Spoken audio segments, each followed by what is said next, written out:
তারপর তোমার প্রবলেমের এই রিলিভিয়াম ক্লিনিকে ডক্টর PS নিয়োগীর কাছে ট্রিটমেন্ট নেওয়ার পরে তোমার এক্সপিরিয়েন্স যদি একটু শেয়ার করো।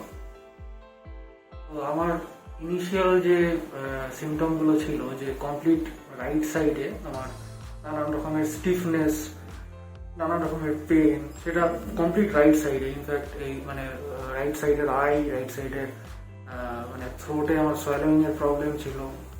রাইট সাইডের ইনফ্যাক্ট যখন আমি ডিপ ব্রিদিং করতাম মনে হতো অ্যাজ যে ডায়াফ্রামটা, ডিপ কেজটাও আমার খুব স্টিফ মনে হতো। সিমিলারলি রাইট সাইডের হ্যান্ডেও একটা পেইন মতন ছিল। তো এখন আমি এখানে 2 উইক্সের একটা ট্রিটমেন্ট করার পরে বলবো 98% আমি এখন সুস্থ। তো ডক্টর PS নিয়োগীর অ্যাডভাইসে আমার যে কয়টা এক্সারসাইজ আছে সেগুলো আমি কন্টিনিউ করছি, এখন 3 মাস আরও করবো। তো অনেকটাই আমি বেনিফিট পেয়েছি। স্টিফনেস এখন একদম নেই। ভার্টিগো ইস্যুস ছিল, একটা ডিসব্যালেন্সের মতন মনে হতো, সেগুলো সেকেন্ড উইকের পর থেকেই আমার সিমটমগুলো আস্তে আস্তে ড্রাস্টিক্যালি ইমপ্রুভ করতে থাকে। ফার্স্ট ট্রিটমেন্টের মানে ফার্স্ট সেশনের পরেই আমার পিছনে একটা মানে স্পাইনাল কলামের দিকে একটা পেইন হতো, আমি দাঁড়াতে পারতাম না বেশিক্ষণ। তো সেটা ফার্স্ট সেশনেই আমি মানে বেনিফিট পেয়েছি। তারপরে আমি একজন গ্যাস্ট্রোর কাছে দেখাই, যাতে আমার কোনো গ্যাস্ট্রিক রিলেটেড কোনো প্রবলেম আছে নাকি, সেগুলো রুল আউট করার পরে আরও 2 সপ্তাহ আমি কন্টিনিউ করি ট্রিটমেন্ট। তো আজকে ফাইনাল ডেতে আমি অনেকটাই বেটার মনে করছি। ডিপ ব্রিদিংটাও ইমপ্রুভ হয়ে গেছে। এখানে মানে মাসেল স্টিফনেস বা এখানে যে সোয়ালোইং এর প্রবলেম ছিল সেগুলো 98 কি 99% মতনই মানে ইমপ্রুভ করে গেছে। খুব মিনিমাল এখন রয়েছে একটা, সেটা আশা করছি আমি এক্সারসাইজ এবং কন্টিনিউ যে অ্যাডভাইস আছে সেটা করলেও আশা করছি আমার ঠিক হয়ে যাবে। থ্যাংক ইউ দিত, থ্যাংক ইউ।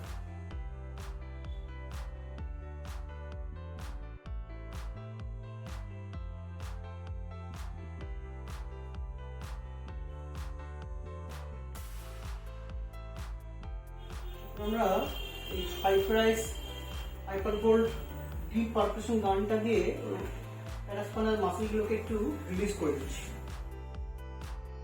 হাইপারবোল্ড যে টাইটনেসটা ডেভেলপ হয় এটা রিলিজ হয়ে যায়।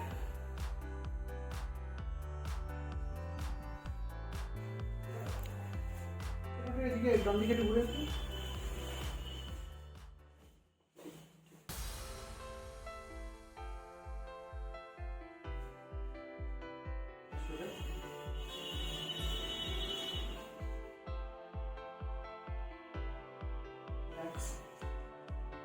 লম্বা শ্বাস নাকে মুখ দিয়ে ছাড়ো, আর একটা হবে। ভেরি গুড, সোজা হয়ে যাও, ওদিকে ঘুরে যাও।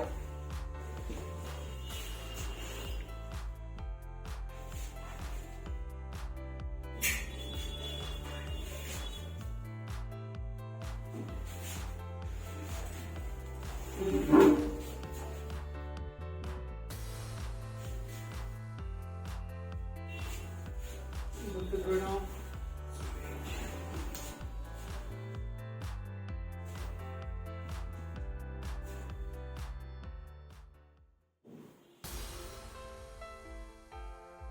লোয়ার থোরাসিক থেকে নাম্বারের আপারটা।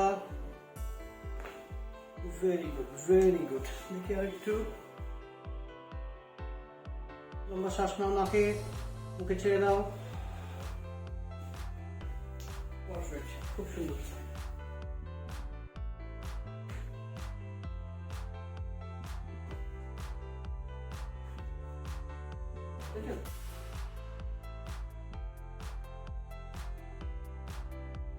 লোয়ার সার্ভাইকাল থেকে মিড সার্ভাইকাল, আপার সার্ভাইকাল গোটাটাই ফ্যাসেট জয়েন্টের লক থাকে।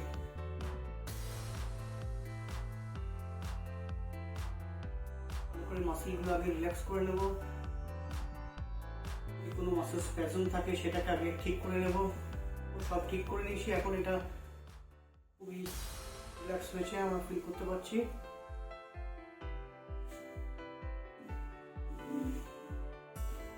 প্রথমে একটু লোয়ার সার্ভাইকাল, সুন্দর, রিল্যাক্স রাখো, রিল্যাক্স রাখো। এবার একটু মিড সার্ভাইকালের মাঝের দিকটা হয়ে গেছে অলরেডি। এবার একটু আপার সার্ভাইকাল রিল্যাক্স রাখো, খুব সুন্দর। একটা পার্টিকুলার সেগমেন্ট ইন্ডিভিজুয়ালি পড়া যায়, খুব সুন্দর ফ্লেক্সিবল পার্টিকুলারগুলো আছে।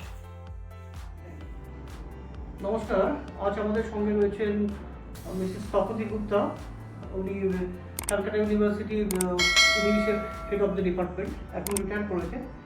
তো উনি খুবই অ্যাক্টিভ পারসন, আর ওনার এখন যে সমস্যা হচ্ছে, উনি একটু হাঁটুর ব্যথায় ভুগছেন বেশ কয়েকদিন ধরে।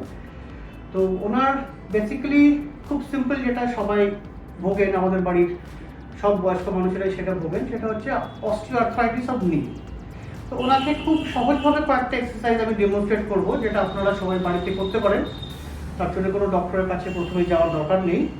সেই এক্সারসাইজগুলো আমরা ডেমনস্ট্রেট করব, আর এছাড়াও কিছু আরও অ্যাপ্লাই করা হবে, সেগুলো আমি দেখাচ্ছি পরে।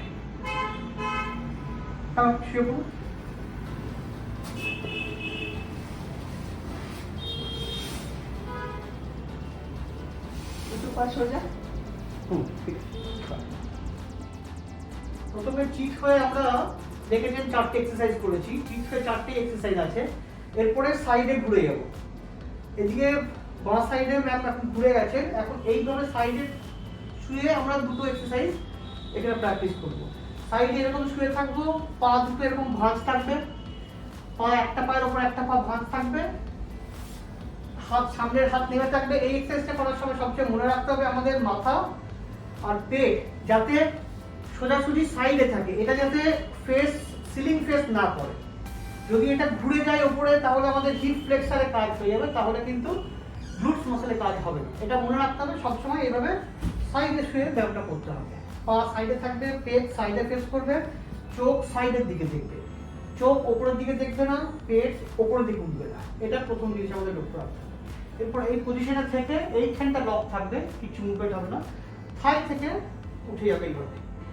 যতটা উঠবে যতটা উঠবে তার থেকে একটু কম উঠে আবার পা নামবে। এইভাবে এক্সারসাইজটার নাম হচ্ছে ক্লাম্প শেপ। এই এক্সারসাইজটা 10 বার করতে হবে একটা পায়ে। 3 4 5 6 7 8 9 10। Very good. একটা এক্সারসাইজ হলো পাশ ফিরে শুয়ে, এক্সারসাইজ নাম্বার 2। একইভাবে আমরা শুয়ে থাকবো, হাত পাশে নামানো থাকবে, মুখ একদম সাইডে দেখবো, পেট ফেস করে থাকবে একদম সামনে, ওপরে সিলিং ফেস করবে না, মনে রাখতে হবে, এটা খুব ইম্পর্টেন্ট কথা। এরপর পা যেটা ভাঁজ ছিল সে পা একইভাবে সোজা করে দিলাম। এরপর সোজা সাইড ভাবে অ্যাবডাকশন ট্রেনিং করতে হবে। কারণ পাটাকে স্ট্রেট 45 ডিগ্রি অবধি তুলুন, এই অবধি, এর থেকে বেশি তোলার দরকার নেই। পরপর 10 বার এটা তুলবে। 1 2 3 4 5 6 7 8 9 10। রিল্যাক্স। একই এক্সারসাইজ আমরা এবার ডান দিকেও করব। 2 3 4 5 6 7 8 9 10। পাগুলো এবার সোজা করে দেবো। একই এক্সারসাইজ আমরা এবার স্ট্রেট লেগও করবো। হাত কমফোর্টেবল থাকবে, মাথা সোজা থাকবে, পেট সাইডে থাকবে। তুলুন, উপরে তুলুন। 1 2 3 4 5 6 7, 8, 9,